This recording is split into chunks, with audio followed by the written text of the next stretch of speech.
दोस्तों, हिंदुस्तान की एक ऐसी अद्भुत जीरो वेस्ट कॉलोनी जहां पर कोई भी कचरा नहीं होगा वेस्ट। नेचर की चीजें नेचर को आ जाती हैं वापस। पत्ते, प्लास्टिक, ई वेस्ट सबका होगा इस्तेमाल। क्या है एक अनोखी कला, चलो जानते हैं और देखते हैं इस कमाल की वीडियो को। नमस्कार मैम। नमस्कार, मेरा नाम डॉक्टर रूबी मखीजा है। 7 साल पहले ये एक मुहिम शुरू करी थी। गीले कचरे से जो किचन वेस्ट है उससे हम खाद बनाते हैं। कैसे खाद बनाया जाता है? हर घरों से कचरे को अलग अलग उठाते हैं। इसमें गीला कचरा है, इसमें सूखा कचरा है और आगे की तरफ आपको दूसरा एक्स्ट्रा कचरा मिलेगा। अब जो गीला कचरा हमने इकट्ठा कर लिया है उसको हम यहाँ कंपोस्टिंग एरिया में लेकर आते हैं। इसको पहले हम मिक्स करते हैं, थोड़ा सा चॉप करते हैं, साथ में उसको हम मिक्स करते हैं बायो एंजाइम्स के साथ और कोकोपीट के साथ, ताकि ब्राउन और ग्रीन का मिक्सचर वहाँ बन जाए। ये हमारे स्पेशल कंपोस्टिंग बिन्स हैं। इन बिन्स के अंदर हम लोग गीले कचरे को डालते हैं। 25 से 30 किलो कचरा जाता है रोज का और हमारे 5 बिन हम एक टाइम पे यूज करते हैं। 125 से 150 किलो कचरा इन बिन्स के अंदर रोज का जाता है और इसे भरने में करीब 25 दिन लगते हैं। तो एक बार ये भर गया, उसके बाद हम ये 5 को रेस्टिंग फेज में डाल देते हैं, अगले 5 शुरू कर देते हैं और उसके बाद इसकी खाद तैयार हो जाती है। ये हमारी अभी निकली हुई फर्स्ट बैच खाद है। इसको हम फैला के सुखाएंगे, करीब 3-4 दिन इसे सूखने में लगेंगे। ये छन के ऐसे हो जाती है। ये इससे छाना जाता है। ये लीचेट है। लीचेट जो होता है, कंपोस्ट बनता है कचरे से,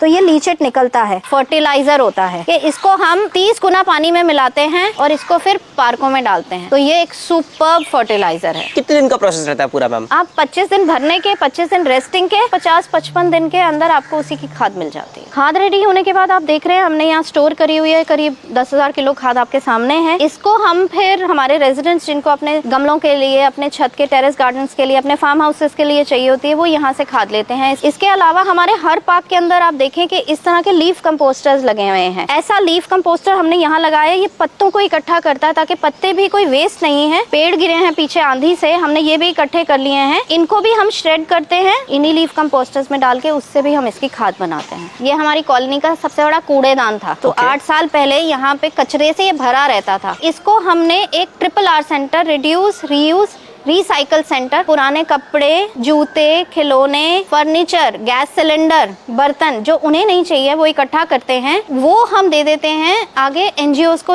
उनके पास ये सामान जाता है। यहाँ से हम इलेक्ट्रॉनिक वेस्ट इकट्ठा करते हैं, पेपर वेस्ट इकट्ठा करते हैं और साथ में हम प्लास्टिक वेस्ट इकट्ठा करते हैं। इसके बदले में हमें रिसाइकल पेपर से बनी हुई नोटबुक है, ये पेंसिल्स हैं, ये न्यूज पेपर से रिसाइकल होके पेंसिल बनी है, ये भी लकड़ी की पेंसिल नहीं है। इस तरीके के प्रोडक्ट्स हैं हमारे। एक ये हमारा कॉपियर पेपर का, ये वही पेपर है जो आप प्रिंटर में इस्तेमाल करते हैं।